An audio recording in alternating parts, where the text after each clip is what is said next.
بسم الله الرحمن الرحيم.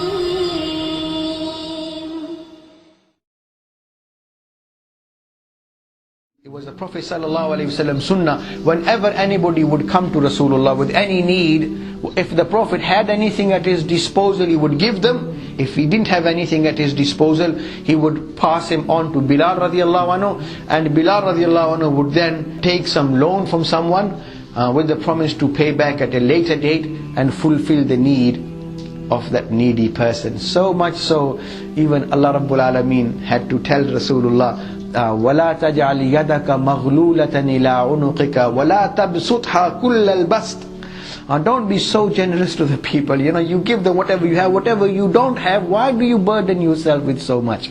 But the Prophet was so generous, he never wanted to say no to anybody. So Bilal radiallahu anhu, he would borrow from people and fulfill the need. One day he was preparing for Salat, and a Jewish man came to him and he said, "Oh Bilal, I know you borrow money from people, and it must be tough for you borrowing money. I have plenty. Next time you have any need, don't go here and there, just come to me. I will help you as much as you need." So Bilal radiallahu anhu said, "Fine, what can be better and easy?" And it wasn't for himself, as a Bilal radiallahu anhu didn't used to borrow money to build his own house and to spread establish his own business. It used to be on behalf of Rasulullah sallallahu alaihi wasallam to help the needy people. So whenever there was any need, he started to borrow from this Jewish person until the debt piled up very much. One day he was preparing for Salat and the same person reappeared.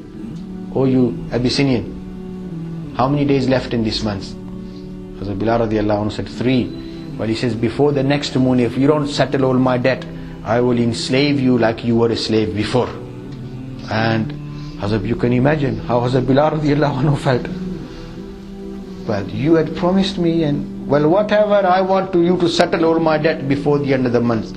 He came to the Prophet sallallahu alaihi wasallam, "Ya Rasulullah, you don't have anything immediately to settle your debt, and if we don't settle it with the person, he will humiliate us, so allow me to vanish somewhere until Allah makes provisions for you to settle your debt." The Prophet agreed. So Bilal radiallahu anhu prepared by the night, so that he can early in the morning he can just go away somewhere. But before Fajr Salat, the Prophet received a large gift from someone, and he called as Bilal, and, "Oh Bilal, look, Allah has relieved you of your tension. Look, someone has sent me this, so go and settle your affairs." So the Bilal radiallahu anhu went and settled all the debt, and there was plenty left, and so he distributed it amongst the people as well. And when after Isha Salat, the Prophet sallallahu alaihi wasallam said to the Bilal, "Oh Bilal, tell me, have you got anything left?" "Well, Ya Rasulullah, I tried to distribute it, but not all the needy people turned up. I've still got some left." He goes, "No problem, I will stay in the masjid." Next day, same thing again. The Prophet ﷺ went around visiting the people, going about his daily routine. And at night time, after Isha Salat, he said, "Oh Bilal, tell me, what's the news?"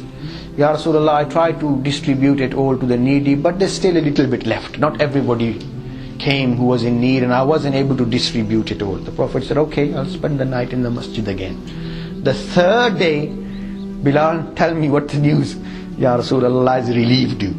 We would have been, the first thing we would do is take it all home, but the Prophet ﷺ doesn't even want to take a penny home. He wants to spend it all in the path of Allah." Once the Prophet ﷺ came and he was going to lead people in Salat, and Bilal radiallahu anhu said Iqamah, and the Prophet said, "Wait." He went home, then came back.